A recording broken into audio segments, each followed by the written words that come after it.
Bueno, continuamos nuestro consultorio jurídico más cerca de la gente, hoy con la doctora Luz Helena García. Ella es gerente del Centro Convenciones, los fundadores de nuestra ciudad de Manizales.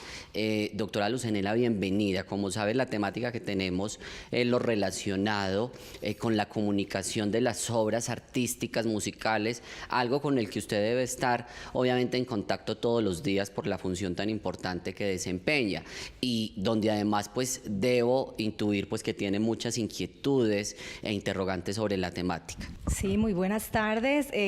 Un gusto realmente estar en este programa y muchísimas gracias por la invitación. Realmente sí, ya que represento el Centro de Convenciones Teatro, los fundadores, sí tenemos muchas inquietudes, y parte de lo que fue el abrebocas de este programa fue que yo representaría las inquietudes que tienen los empresarios frente a todos los temas legales de SAICO y ASIMPRO. Entonces voy a arrancar con el primero, que es el que más me inquieta de manera permanente, y es cuál. Nosotros desde el teatro, los fundadores, tenemos una cantidad de programas sociales. Los programas sociales son gratuitos, dirigidos a la comunidad, donde el propósito es que el teatro esté abierto para todas las personas que quieran asistir a eventos culturales. Estos programas sociales también tienen cierta obligatoriedad de pago de derechos de autor, ¿sí? Mi pregunta específica es, ¿hay alguna probabilidad de negociar si es verdaderamente necesario hacer el pago de derecho de autor y reportarlo? Porque en muchas ocasiones son empresarios locales, son artistas locales que no tienen realmente recursos para hacer ese pago. Y yo, como representante del teatro, debo exigirles, porque la ley me lo exige a mí, que les debo exigir el paz y salvo de derechos de autor. ¿Qué podemos hacer con esto? Bueno, es muy importante su pregunta, sobre todo en el tema del ámbito social, pedagógico y educativo. Usted me decía que si se puede entrar a negociar esta parte. Como les explicábamos, cuando SAICO y ASIMPRO invita a pagar, está haciendo una oferta, pero es una oferta pues que, como toda oferta, puede ser objeto de negociación, ¿cierto? Y de explicación por parte, en este caso, de la persona que esté realizando el evento social, o que esté realizando un evento académico o un evento literario, ¿sí? Que no sea simplemente para obtener lucro. Yo puedo realizar un evento social y no cobrar por la entrada, puedo utilizar la música, pero como les explicaba, no va a ser el elemento definitivo para atraer esa clientela, para atraer el público.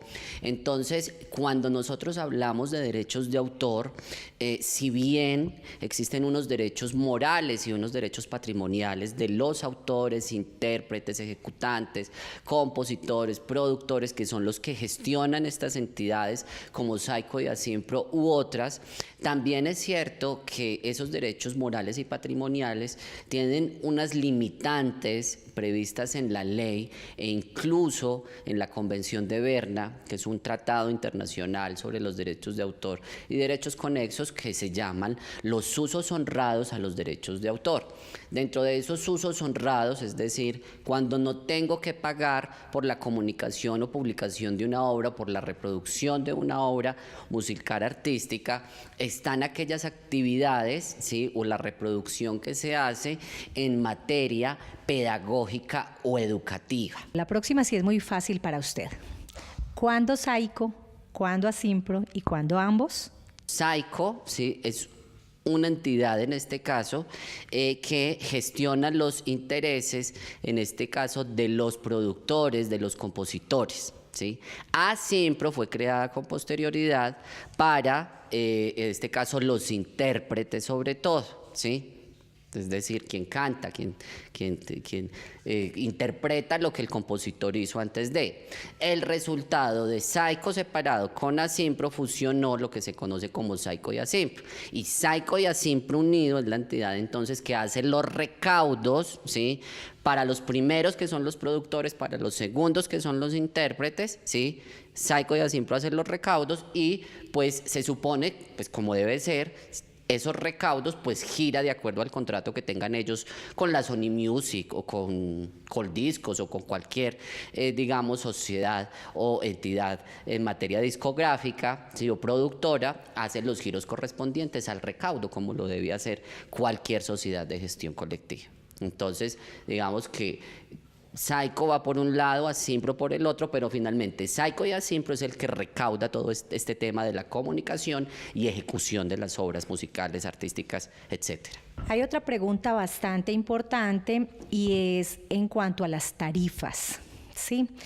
Todos los empresarios tienen siempre la misma inquietud de por qué a veces es una tarifa, por qué a veces otra, de qué depende, y al control específicamente en el caso nuestro, que es en el caso del teatro, que son shows artísticos, al control de acceso, porque entiendo que las tarifas se hacen muchas veces porcentualmente por recaudo, ¿sí? Entonces, ese control y las tarifas, ¿cómo es el manejo real del tema? En cuanto a las tarifas, primero debemos aclarar que en Colombia, por ser en este caso el tema de la comunicación y ejecución o reproducción de obras musicales o artísticas, es una actividad privada, ¿sí? Pero que en nuestro caso vigila la Dirección Nacional de Derechos de Autor, ¿sí? Entonces, en este caso, la vigilancia que hace la Dirección Nacional de Derechos de Autor, podemos aclarar, ¿sí? Y se debe aclarar, que el Estado no fija las tarifas en materia de lo que se tiene que pagar por la comunicación y la ejecución. Esas tarifas, ¿sí?, son objeto de negociación entre el comerciante, el dueño del establecimiento de comercio, y la sociedad de gestión colectiva. Entonces le colocaba el ejemplo a un comerciante dueño de un restaurante, pues que si él colocaba la música simplemente para ambientar, ¿sí?, y que además colocaba música clásica, que es una obra de dominio público, pues la tarifa no puede ser la misma que el dueño de una discoteca de música contemporánea o de música urbana, por ejemplo, ¿sí? Entonces, en este caso, las tarifas siempre van a ser objeto de negociación. Eso es muy importante porque como a la gente, al ciudadano, al comerciante le llega una carta de parte de la sociedad de gestión colectiva, la gente piensa que le están haciendo un cobro prejurídico, ¿sí? Eso no es ningún cobro prejurídico, es simplemente la comunicación donde le están diciendo, quizás usted tiene el derecho a pagar, ¿sí?, por la reproducción, ejecución, por colocar música en su negocio, ¿sí?, en su establecimiento de comercio, o por colocar un televisor, ¿sí? Pero en este caso eso no quiere decir que tenga que hacerlo. O sea, ahí iniciaría el camino jurídico para que ese comerciante bien asesorado, ¿sí?, pueda decidir libremente además y en derecho, ¿sí?, si tiene que pagar y cuánto tiene que pagar en el caso de que lo tenga en materia de derechos de autor. Y creo que esto también lo tienen que conocer las autoridades y las entidades encargadas de vigilancia, como las alcaldías municipales, porque generalmente piensan que todo tiene que ser y que todo establecimiento de comercio tiene que pagar derechos de autor. El caso, por ejemplo, que hay varias demandas en Colombia donde empezaron a cobrarle a las empresas de transporte, ¿sí?, de servicio público, de transporte público, derechos de autor, que porque colocaban música en los buses o en las busetas, ¿cierto? Entonces, pues en ese orden de ideas uno diría, venga, pero es que la gente no se monta al servicio público de transporte porque pongan música muy buena, ¿sí?, o porque se vaya a escuchar música. O sea, ese no es el fin. La música en una buseta o en un bus no es para atraer la clientela. Entonces, son, digamos, extremos que finalmente, en el evento de que una sociedad de gestión colectiva no negocia y persista en ese cobro, pues van a terminar en demandas judiciales, o que los jueces de la República en cada caso definan si sí tenían que pagar. Y si deciden si sí tenían que pagar, pues cuánto tendrían que pagar en cada caso, ¿sí? Pero eso no quiere decir que presentar una demanda les faculte a ellos hacer un cobro retroactivo, porque adicionalmente pues no hay un contrato antes de, ¿cierto? Uno en Colombia solamente tiene que pagar intereses de mora o tiene que pagar aspectos o emolumentos anteriores cuando uno firmó un contrato. Entonces, de ahí la importancia que la gente esté muy bien informada, ¿cierto?, y que conozca que también ellos tienen un poder de negociación para decidir y para que se les definan derecho, primero, si están obligados a pagar, y segundo, que se les aplique una tarifa justa y proporcional, ¿sí?, a la utilización y a la forma en que están utilizando y ejecutando la música en cada caso. Bueno, excelente, muchísimas gracias, qué buena asesoría, realmente son temas muy importantes que atañen a toda la ciudad y específicamente a los usuarios del teatro, así que muchas gracias y espero me vuelvan a invitar para tocar este tipo de temas.